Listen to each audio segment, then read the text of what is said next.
Ce n'est plus moi qui vis, alléluia. C'est Jésus qui vit en moi. Non, ce n'est plus moi qui vis, alléluia. Le quotidien, le verset du jour.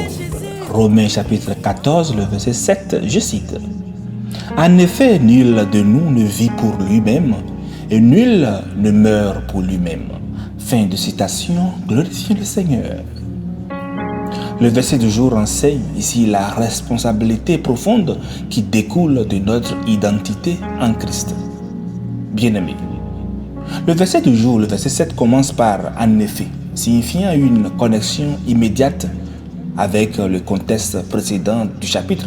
Paul utilise cette expression pour renforcer le lien entre les différences d'opinion au sein de la communauté chrétienne, spécifiquement en ce qui concerne les questions alimentaires et les jours spéciaux. En fait, dans le chapitre 14, Paul a abordé les divergences d'opinion parmi les croyants de Rome concernant des pratiques alimentaires et des observances particulières du jour.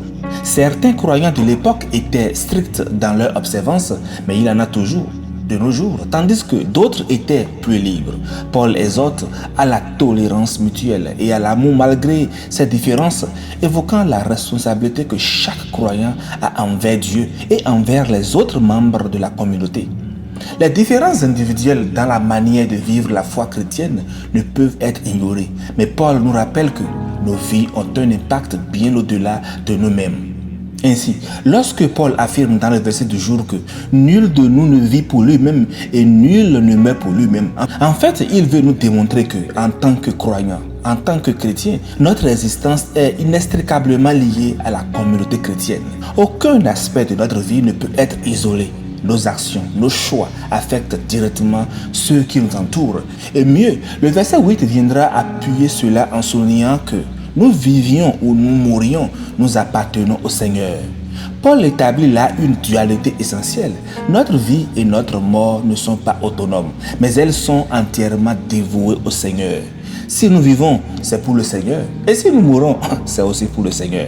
En clair, bien-aimé, le texte signifie que, en tant que disciples de Christ, notre vie a un dessein plus grand que la satisfaction personnelle.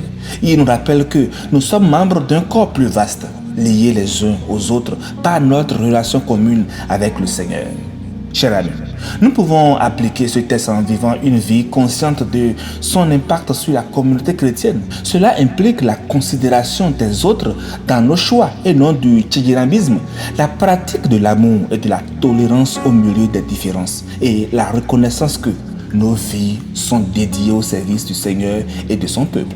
Mais dans ce contexte, chers amis, il nous arrive souvent de vouloir gérer rapidement des tâches de la vie de tous les jours pour consacrer notre temps à des choses plus saintes à notre entendement. Nous nous sentons en effet plus saints et pensons que nous sommes plus proches de Dieu lorsque nous faisons ce que nous croyons être saint. Cependant, nous devons comprendre qu'il n'y a pas de différence entre ce qui est commun et saint, à part dans nos têtes. Tout ce que nous faisons doit être offert au Seigneur. Et si nous le faisons avec un cœur pur, alors cela est saint.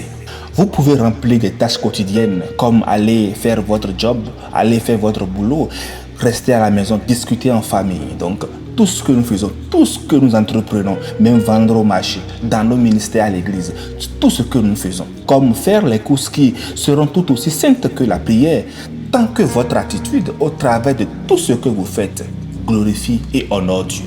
Moi, personnellement, ma traduction des versets 5 à 8 du chapitre est la suivante. Certaines personnes voient la prière et l'étude biblique plus saintes que les tâches ordinaires de la vie de tous les jours, alors qu'une personne vraiment libre dans le Seigneur les considère toutes saintes. Parce que, quoi qu'elle fasse, elle le fait pour honorer Dieu. Et c'est ce que nous dit notre verset du jour.